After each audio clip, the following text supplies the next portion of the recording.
Hello, hello. Welcome to Top Shelf Reviews, Recycled Reviews, going over the bottles I finished the second quarter of 2026.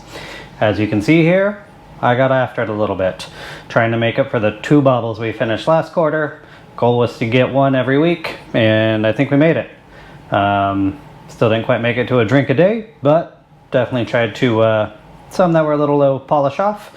We hosted a whiskey blind at least once, and that finished a bottle.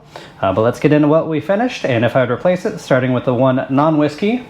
This is not the bottle it came in, just a nice decanter. It was the Añejo tequila from Costco, the Kirkland brand. Had it for years and years and years. My decanters kind of sit off in a corner, so they do get not as much love as they do deserve. It was a good tequila. I don't know that I would replace it with a Costco Añejo, but I do need to get a good Añejo for sipping around. So maybe we'll fill that decanter back up. So great tequila. Not sure I'll replace it yet. Next up, we have the George Dickel Rye Whiskey. I remember buying this because somebody on TikTok jokingly said it tasted like barrel seagrass. It does not, but it is potentially a better version of Bulleit Rye, literally the same whiskey inside, but filtered before they bottle it. So good whiskey. Not sure I'll replace it yet just because I do have a lot of Bulleit and other 95.5 ryes, but a good bottle, especially for the price. Next up, we have Barrel Bourbon Batch 033. Bought it because 33 is my favorite number. Shout out Patrick Waugh. It was a good bottle, as are all barrel products that I've tried so far, but for its price and flavor profile, not one I would go looking for another bottle of 33 per se. If I start seeing the right reviews about a newer release, maybe. Next up was a gift from my buddy Austin down in Florida. This is the Thomas S. More Port Cask. This gift a few years ago. Boy howdy, we got a little splash in here. Let's take care of that. Close call.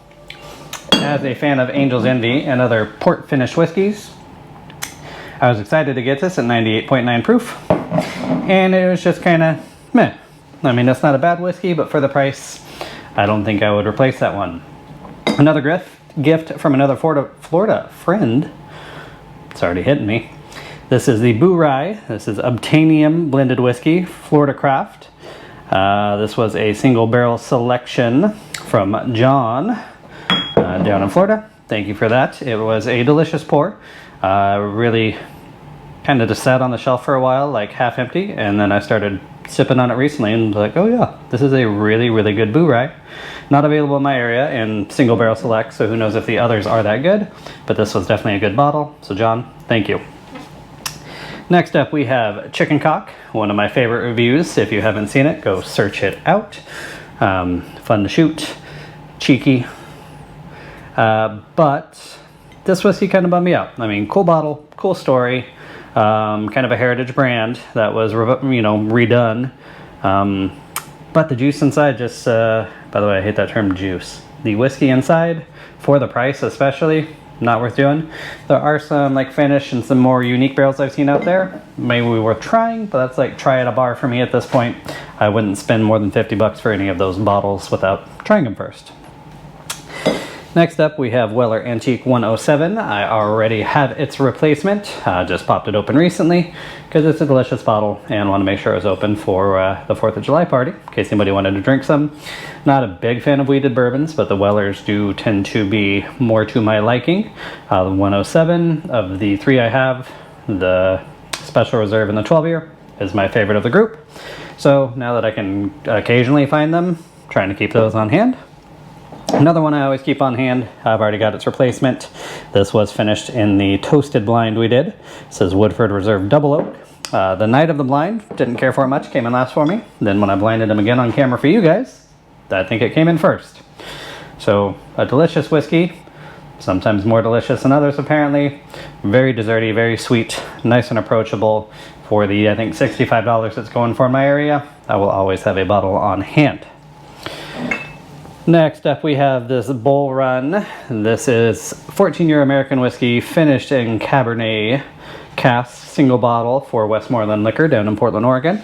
Bull Run sources some great products. They do some fantastic finishes. For the price, I want to say this was like $50, $55 when I got it years ago. Fantastic bang for the buck. Not mad at it at all. We'll probably go looking for some more Bull Run products once we clear a little more shelf space. Also out of Portland, we have kind of a whiskey. This is Vanilla Whiskey Cream, 503 Distilling, the old label, Silent Rock Vanilla Cream. A fantastic bottle, always keeps them on my shelf. And the last big pour of it went along with this guy. This is Cold Brew Bourbon, coming out of Aimshire in Portland, Oregon. RIP, they did close down this year, maybe late last year. So a little disappointed that I don't have any more of this. Wish I would have saved a little bit to compare to the Broken Top coffee whiskey, just to see how they work together. But these two are a match made in heaven. Sadly not made anymore, so we'll have to compare my new bottle, if I were to replace that, with another coffee bourbon, because, you know, a breakfast whiskey is the most important whiskey of the day. And last, but certainly not least, learned about this whiskey from Kip, the Whiskey Tour Guide, over on TikTok and Instagram and YouTube. I.W. Harper, 15-year, beautiful bottle. At the time, I want to say I paid $70 or $80. I bought one for me, one for him. 15-year-old Kentucky straight bourbon whiskey, coming in at 86 proof. It is a low proof, but a very easy drinking whiskey. Again, beautiful bottle. Might see if I can get the labels off. Not that I need another decanter. I already got too many, so maybe not.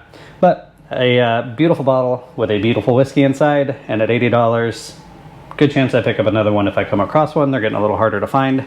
Not sure if they just stopped carrying them in my area, but I don't see them like I used to. So those were the bottles I finished during the second quarter of 2026. Tell me down in the comments what bottles you're finishing and whether you would replace them or not. And for more information on all the whiskeys you see on this channel, visit topshelfbackpacking.com. And until I see you again, cheers.